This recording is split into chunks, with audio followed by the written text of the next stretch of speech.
Hello বন্ধুরা, welcome to my YouTube channel Deep Goswami official. সকলকে নতুন একটি দিনের নতুন একটি ব্লগে আবারও স্বাগত জানাই। তো এখন কিন্তু আমি দাঁড়িয়ে রয়েছি জিরাট স্টেশনে। তো আজকে জিরাট আসার কারণ, আজকে কিন্তু তোমাদের দেখাবো জিরাটে যে নাম করা দুর্গাপুজোগুলো হয়, সেই দুর্গাপুজোর মধ্যে জিরাটে কিন্তু অন্যতম দুর্গাপুজো রয়েছে যে আদি বারোয়ারি। সেই আদি বারোয়ারি ক্লাবের যে দুর্গাপুজো, সেই দুর্গাপুজো তোমাদের কীরকম কী থিম হতে চলেছে এবছর, সেটাই তোমাদের দেখাবো। এবছর কিন্তু যেটুকু আমি শুনলাম যে কাতারের মুন টাওয়ার, সেই মুন টাওয়ার কিন্তু হতে চলেছে জিরাটে আদি বারোয়ারি সঙ্গে। তো সরাসরি যেই মাঠে এই দুর্গাপুজো মণ্ডপটা তৈরি করা হয় সেই মাঠে যাব। সেই মাঠে কতদূর কী প্যান্ডেল প্রস্তুতি এগুলো সেটা তোমাদের দেখাবো, এবং তোমরা এখানে কীরকমভাবে আসবে এবং প্যান্ডেলে কীরকম কী থাকছে না থাকছে খুঁটিনাটি সমস্ত তথ্য তোমাদের আজকের এই ভিডিওতে দেখাবো। তো আশা করি ভিডিওটা ভালো লাগবে, তো স্কিপ না করে সম্পূর্ণ ভিডিওটা দেখতে থাকো।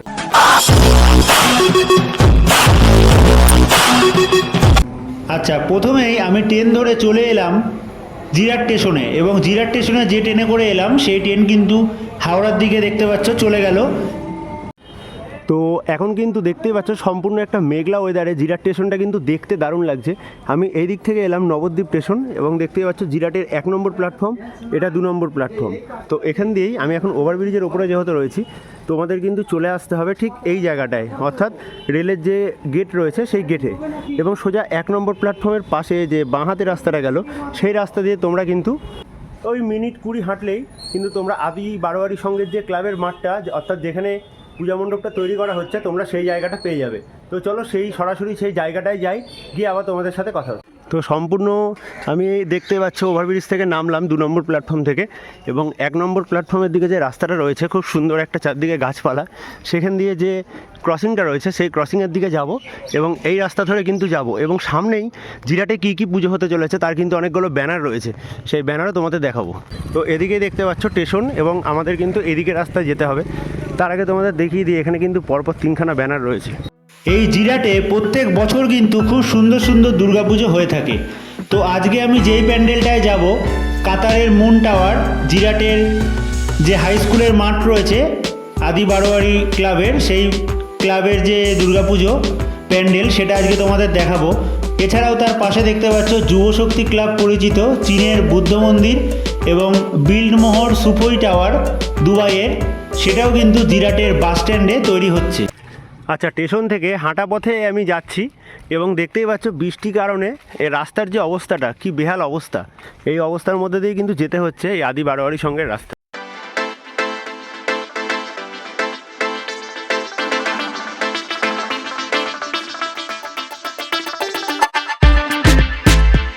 তো বন্ধুরা, জিরাট স্টেশন থেকে মাত্র কিন্তু 20 মিনিট হাঁটা পথে চলে এলাম এই আদি বারোয়ারি সংঘ যে ক্লাবের মাঠ রয়েছে সেই মাঠের সামনে, এবং ঠিক আমার পেছনেই কিন্তু তোমরা দেখতে পাচ্ছ এবছর 2024 সালের যে থিম হতে চলেছে কাতারের মুন টাওয়ার, তার কিন্তু অনেকটাই বাসের কাজ এগিয়ে গেছে। তো চলো সামনের দিকে যাই, এবং চেষ্টা করব এই বারোয়ারির দাদাদের মুখ থেকে কিছু কথা জেনে নেওয়ার। তো দেখতেই পাচ্ছ এখানে কিন্তু ব্যানারটা রয়েছে, তোমাদের ব্যানারটা দেখালাম, তার পাশেই কিন্তু বিশাল একটা মাঠ রয়েছে, এবং এই মাঠেই কিন্তু হতে চলেছে এই 2024 সালের কাতারের এই মুন টাওয়ার। এবং কাতারের মুন টাওয়ার যেরকম একটা বড় কিন্তু চাঁদ, অর্থাৎ মিডিলে এই যে লম্বা স্ট্রাকচারটা দেখছো, এই জায়গা দিয়েই কিন্তু সকলে ভেতরে প্রবেশ করবে, এবং দু সাইডে দুটো বড় বড় চূড়া উঠছে, এটাই কিন্তু ঠিক এরকম টাইপের একটা রাউন্ড হবে। তো এটাই কিন্তু অনেকটা কাজ বাসের এগিয়ে গেছে দেখতে পাচ্ছ, এবং সামনেই কিন্তু একটা হাই স্কুল রয়েছে ল্যান্ডমার্ক। তো তোমরা সেই হাই স্কুলটা দেখেও কিন্তু এই মাঠে আসতে পারো।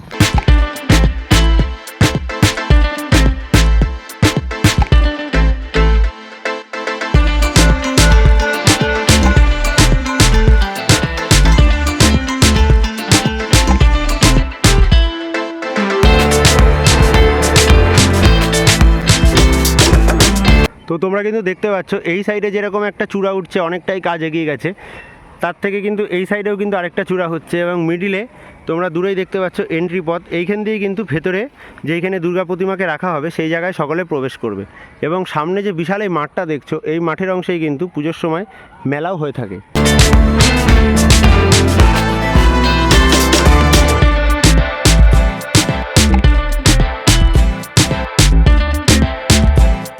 তো সামনেই তোমরা যে গেটটা দেখছো, এখান দিয়ে কিন্তু আমরা পুজোর সময় ভেতরে প্রবেশ করব।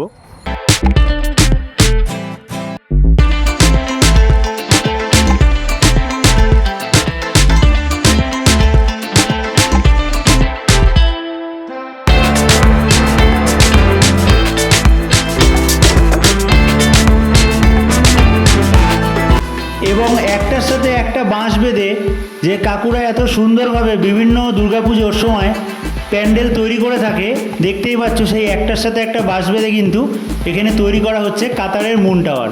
তো এই মুন টাওয়ার সম্পূর্ণ কিন্তু আমরা দেখতে পারবো দুর্গাপুজোর সময়, এবং সম্পূর্ণ প্যান্ডেলটা যেরকম তোমাদের দেখাচ্ছি এবং কতটা উচ্চতা রয়েছে, কী কী লাইটিং রয়েছে সেটাও তোমাদের জানাবো।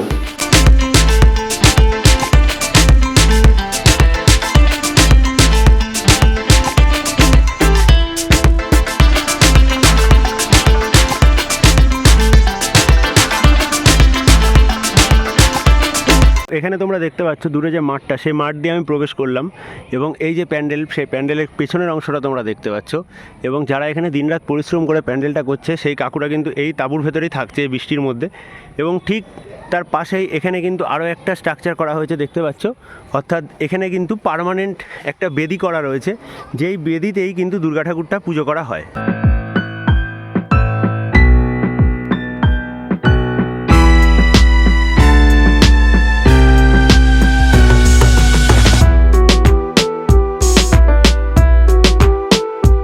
দেখতেই পাচ্ছ তোমরা যেই জায়গাটায় দুর্গা পুজোর সময় মা দুর্গাকে বসানো হবে, সেখানে কিন্তু পার্মানেন্ট একটা বেদি করা রয়েছে।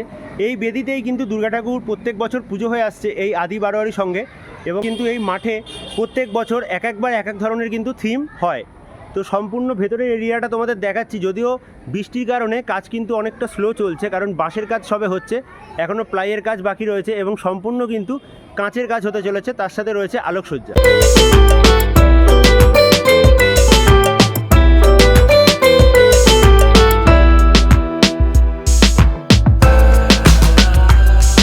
আচ্ছা, নমস্কার দাদা, আপনার নামটা বলবেন? আমার নাম অনন্ত হালদার। তা আপনাদের এবছর 2024 সালে এই আদি বারোয়ারি সংঘর মানে থিমটা কি হতে চলেছে? এটা হচ্ছে কাতারের মুন টাওয়ার। আচ্ছা, এখন অলরেডি বাঁশের কাজ চলছে এবং এর সাথে আর কি কি দিয়ে জিনিসটা তৈরি হবে? এটা বাটাম হবে, কাঁচ হবে, মানে সম্পূর্ণ কাঁচের কাজ থাকছে। আর তার সাথে কি কোনো লাইটিং থাকছে? কাঁচের লাইট তো থাকবে, কাঁচের ওপরে লাইটিংয়ের কাজটা থাকছে। আচ্ছা, আর মোটামুটি মানে প্লাইয়ের কাজ কবে থেকে শুরু হবে? না এই ধরুন দিন 15 পর থেকে শুরু হবে। আর এইখানে প্যান্ডেলটা হচ্ছে, আর তার এই যে এই সাইডে যে জায়গাটায় এটা দিয়ে আসবে। আচ্ছা আচ্ছা, এখান দিয়ে এসে সিলিং হয়ে এইখান দিয়ে ঢুকবে, মানে এখান দিয়ে রাস্তা হবে আর কি। আচ্ছা আচ্ছা। আর এই প্যান্ডেলের হাইটটা মোটামুটি কতটা এবার হবে? ধরো 120। 120 ফুট। আর 120 ফুট এত বড় প্যান্ডেল মোটামুটি আপনারা কবে থেকে শুরু করেছেন? এটা মাসখানেক হয়ে গেছে। মাসখানেক হয়ে গেছে অলরেডি। আর এখনও সম্পূর্ণ কমপ্লিট হতে তাও মোটামুটি মাসখানেকের ওপরে লাগবে নাকি? হ্যাঁ, মাসখানেক ওপরে। মহালয়ার পরেই আর কি? হ্যাঁ, মহালয়ার পরে। আমরা মহালয়ার মধ্যেই হ্যান্ডওভার। আচ্ছা, আপনারা মানে আগের বছরও কি আপনারাই করেছেন? না, আমরা অন্য লোক করেছে। আচ্ছা, এই প্যান্ডেলে যে কাঁচের কাজগুলো, সেগুলো কি ছোট ছোট কাঁচের টুকরো একসাথে সেট করে সেটাকে? এখানে যেরকম সেট। আচ্ছা আচ্ছা, মানে প্লাইয়ের ওপরে সেট করে সেটাকে লাগানো হবে। আর এই প্যান্ডেলের সাথে মোটামুটি কি কি চমক থাকছে? মানে প্যান্ডেলটা যে আপনারা তৈরি করছেন, সেই প্যান্ডেলের গায়ে আর কি কীরকম কী চমক থাকছে? ওই কাঁচের মধ্যে সম্পূর্ণ কাঁচের মধ্যে লাইটিং করবে। আচ্ছা, মানে কাঁচের ওপরে লাইটের লেজার শোটা করবে। আচ্ছা আচ্ছা আচ্ছা, লাইটেরই কাজ। আর আপনাদের ডেকোরেটার্সের নামটা বলবেন? ডেকোরেটর নাম হচ্ছে দাস ডেকোরার। এখানকারই? না, কালনা। কালনা ডেকোরেটার্স। আচ্ছা, আর আপনারা কতজন মিলে তাও কাজ করছেন এখানে? আমরা ধরো 20-22 জন। 20-22 জন মিলে কাজ করছেন, এবং আরও যখন এগোবে তখন হয়তো আরও শ্রমিক বাড়তে পারে। লাইটের লোক থাকবে, আচ্ছা লোক থাকবে, তখন অনেক 25-30 জন। হ্যাঁ, অনেক ধন্যবাদ দাদা, ভালো থাকবেন। তো বন্ধুরা, আজকের এই জিরাটের আদি বারোয়ারি সংঘর 2024 সালের যে থিম হতে চলেছে কাতারের মুন টাওয়ার, তার ছোট্ট একটা আপডেট তোমাদের সামনে তুলে ধরলাম। জিরাটে আরও বিভিন্ন সুন্দর সুন্দর বারোয়ারিতে দুর্গাপুজোর প্যান্ডেল হতে চলেছে, সেই আপডেটগুলো তোমরা যদি জানতে চাও অবশ্যই আমাকে কমেন্ট করে জানিও, সেই আপডেটগুলো তোমাদের সামনে তুলে ধরবো।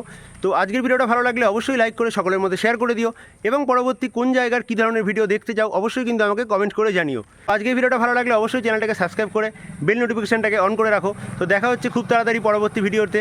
সকলে ভালো থেকো, সুস্থ থেকো। আজকের মতো ভিডিওটাকে এখানেই শেষ করছি।